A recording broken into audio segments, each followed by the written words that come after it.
When I first started photographing urban decay, it felt as though I'd found a genre of photography I could connect with and genuinely be excited to shoot. Don't get me wrong, although I love street and portrait photography as well, trying to form my own style and narrative amongst several others can be tiring. Urban exploring, however, both as a genre of photography and hobby, was equal parts escape from the Instagram grind and a cathartic relief to a question that's been giving me anxiety since childhood, which was what would remain once we as humans were gone. I realize that might not be comforting given the current climate, but it's the crux of what draws me into this type of photography. And it's something I'd like to revisit in today's video, where I'll be shooting in an area that up until 1929 was the foundation for several beachside homes, before wave erosion caused the soil beneath to eventually give way. Don't worry though, it's been over 90 years, I'm pretty sure they've moved on. While the area is technically considered abandoned, it is heavily trafficked present day. I've actually shot here a few times before as well, including one other video, though today you'll be watching a portrait session using my Nikon F100 and Pentax 645. And if you're wondering what kind of asshole pushes a model into shooting at an oxymoron of an abandoned location, risking bodily harm up to death for those sweet portrait tones, don't worry, I didn't do any of that. I actually just asked a friend. Y'all remember Dyani, right?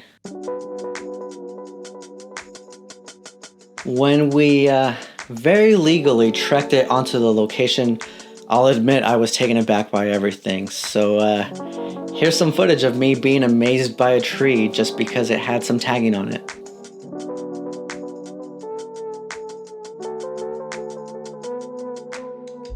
I kicked off the shoot with some Portra 400 on both cameras, rating it at 200 for the whole shoot and metering off the shadows using a reflective function on my Sekonic light meter.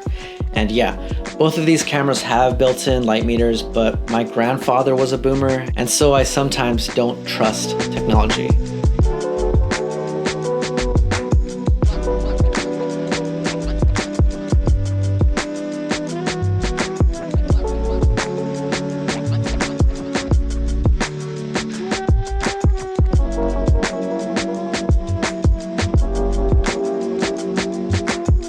And if you're scoffing at that, here's a photo that I exposed about 6 times before I realized I accidentally had the multi-exposure feature turned on in the F100. Let me know if you'd all like a long-term review on that camera, by the way.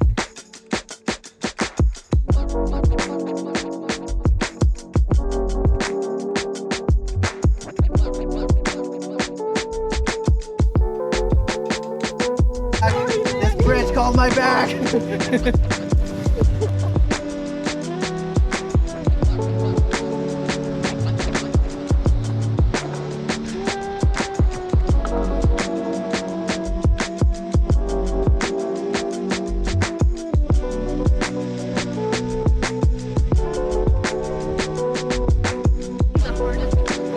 Yeah. After we took the most difficult path down, Dyani had to take a bit of a breather and get some makeup done. So as Carmen got her photo ready, I took the opportunity to just explore a bit and get some scenic shots of the place.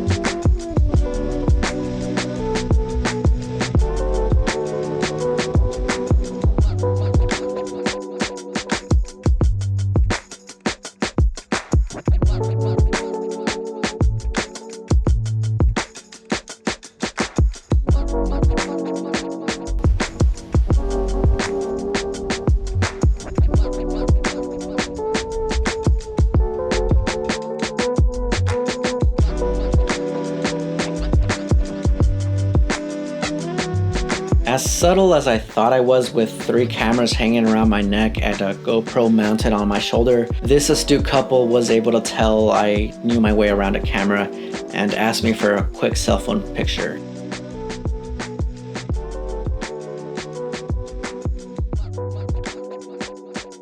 After scouting the location a bit, Carmen called me over to let me know that Dyani was ready to shoot. So I, in all my makeup wisdom at the time, made her climb 2 separate times. Once to view a shot I had envisioned from my perspective, then again to the actual spot where I wanted her to be. And you might be thinking it would have been easier just to take a cell phone picture and show it to her, but you're wrong because of reasons.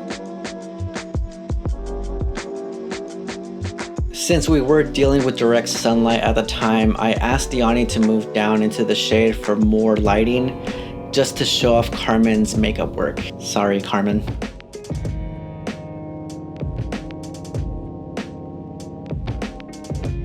At the time, I wanted to stray away from more traditional feminine poses and instructed Dyani to think power, which I felt added a bit of contrast to these shots, though I do regret not asking her to take off that jacket.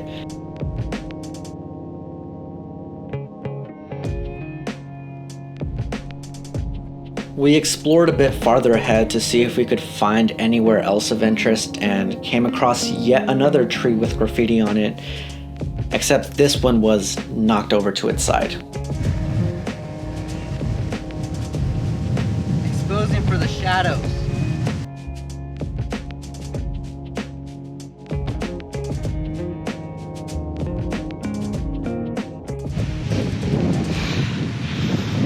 Right in there, yeah. At least if I fall, I fall on this Yeah. thing. Like, give me your most gangsta pose.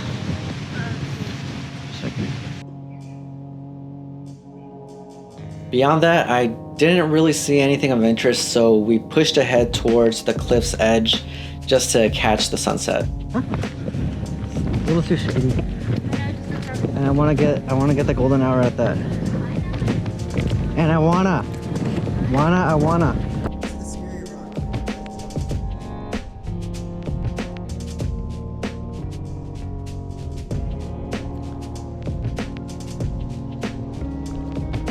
Once again, I took the hardest way possible, though this time Dyani knew better and found an easier path.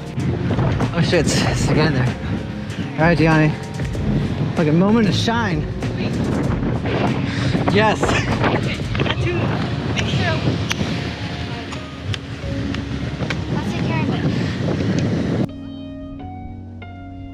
Now, I want to talk about these specific shots a bit later, but for now, just know I stepped out here first before asking Dyani if she felt comfortable standing, where I was. This still wasn't a good idea at all, and I don't want to downplay that, but at the same time, I'm not gonna lie, these were my favorite shots from the day.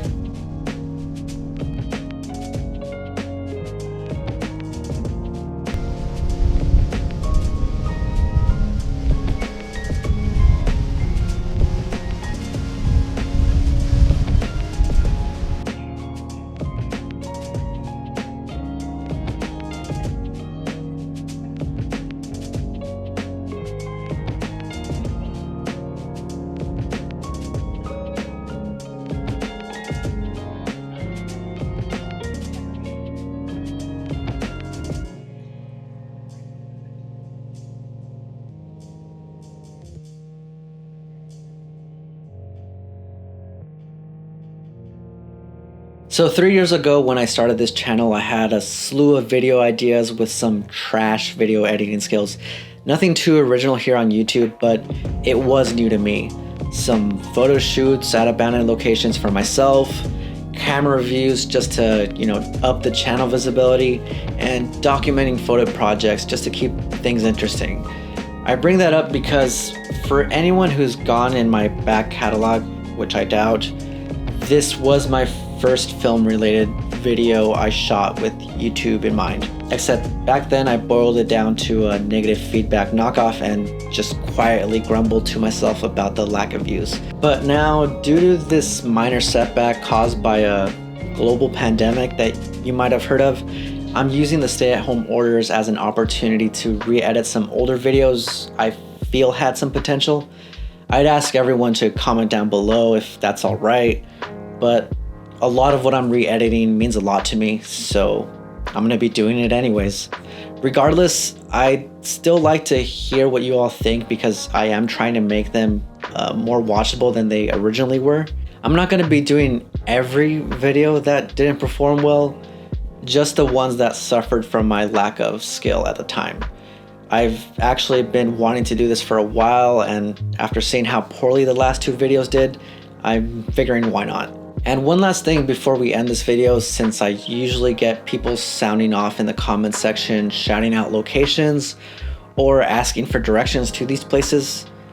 While I wouldn't consider myself an urban explorer, I do find myself subscribing to many of the unwritten rules about the hobby, including not sharing locations.